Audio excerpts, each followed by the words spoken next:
On today's episode, I'm going to share with you the truth about starting your own business and why most advice out there is quite misleading, and also how to deal with the real world. Let's rock and roll.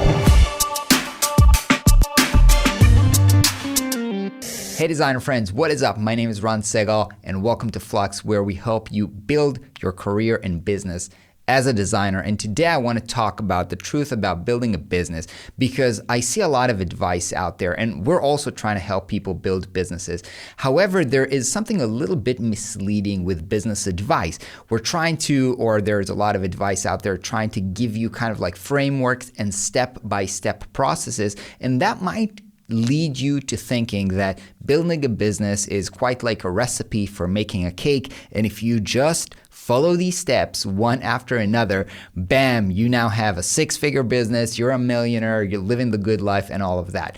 But the truth is that building a business is much more like winning a lottery than following a cake recipe. And the reason is, when you're making a cake, when you're following a recipe, when you're cooking or something like this, you have very exact, you can control most parameters, right? You can measure exactly how much flour you're putting in. You can measure exactly the heat of the oven. So all the parameters are very, very exact and controlled. And so you can follow exact steps and you know the result that you're going to get.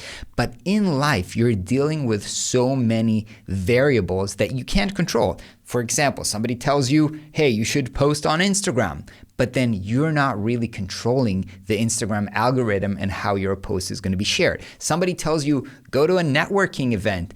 So you go there, but you have no clue who's showing up to the events, besides you. So there's, in business, so many of the elements or the steps that you're going to take, even if the advice is good, the steps are uncontrollable. There are so many uncertainty and, just random chance that goes into it. So you can't really control the outcome. Even if you know the steps that you're going to take, the outcome is just unknown. Now, here's where things get tricky. Most people that build a successful business, me included, you reach a certain point and you become successful, and then you try to backtrack and say, okay, so what contributed to my success? You think you're very smart. If I succeeded, I must have done the right things. And you try to backtrack from it and explain, if you just do what I did, then you'll probably be as successful as I am. But that completely disregards the fact that you were actually lucky. Yes, you did these things, but you had no actual control about, again, how the algorithm is going to impact your content, or who are going to meet, and who is going to randomly give you a project, and so forth. So the truth is, and most successful entrepreneurs will not say this, but I think it's super important to say, everybody who succeeded in this world, there's a huge luck factor that played into this, right? Yes, they did the right thing. And now in the continuing of this video, we're going to talk about how you're going to do the right thing. But those things are factored in with luck. So there's always luck that's factored in, and it's quite like winning the lottery. Now, that being said, that shouldn't discourage you and say, there's no chance. I mean, it's all luck. This guy got lucky. I'm not lucky. What you can do is try to get luckier by getting more lottery tickets, right? If you get so many lottery tickets, you have way more chances of succeeding. And what's more is that there's kind of like a funnel in the world, meaning a lot of people try something for the first time. A lot of people buy the first lottery ticket, right? They try something. But then if they don't win, they just go home and say, this stuff doesn't work. It's not for me. And so in the second round of the lottery, there's way less people trying. So the people who try again, right? They're competing. The luck competes with less people, and so again and again and again and so forth. So besides the fact that you need to buy lottery tickets by trying again and trying again and trying again, the more you try, the more you become luckier, because not so many people try again and again and again. So let's talk about the fact, what can you do to buy more lottery tickets? So the first thing that you can do is try stuff out, right? Do stuff in the world. And if you're a designer and you're trying to build your business as a designer, that can be so many things. That can be creating content, that can be doing self-initiated projects and just publishing them, right, on either on your portfolio or on designer social network like Behance or Dribbble or stuff like that. You never know who's going to see it. Perhaps it goes viral. Again, there's a luck factor in it, but if you, at least you publish something, you at least get this lottery ticket of perhaps the right person is going to see this, perhaps this goes viral and so forth. So you just need to do more stuff. Everything that you do, right? Every time you actually leave your house, you go to eat lunch with somebody, you call an old friend from school, whoever, every action that you take is actually a lottery ticket.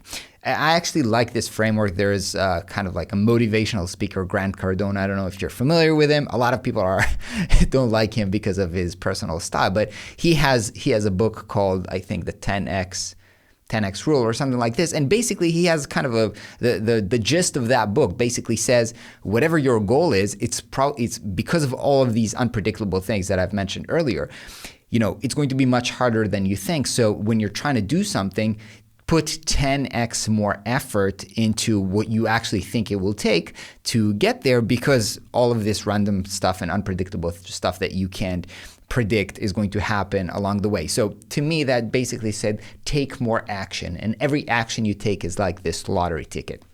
So this is kind of like phase number one. But then what I think is really, really important is building up your skills, because when you build your skills, let's say you're a designer and you get better at typography, you get better at, visual composition, you get better at developing your websites and creating nice interactions.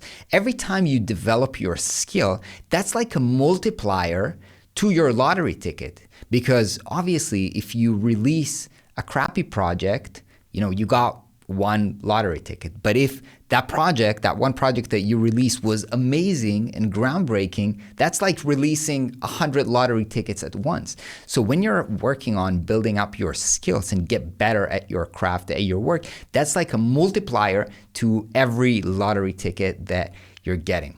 So you got to do these two things together, right? And again, I'm not going to try to give you right now the step-by-step framework and promise you that if you follow these steps in 30 days, you're going to be rich and successful and have a business, because I think that's a little bit exaggerating. And I can't really guarantee anything because so many of the factors are random, chance, unpredictable, and so forth.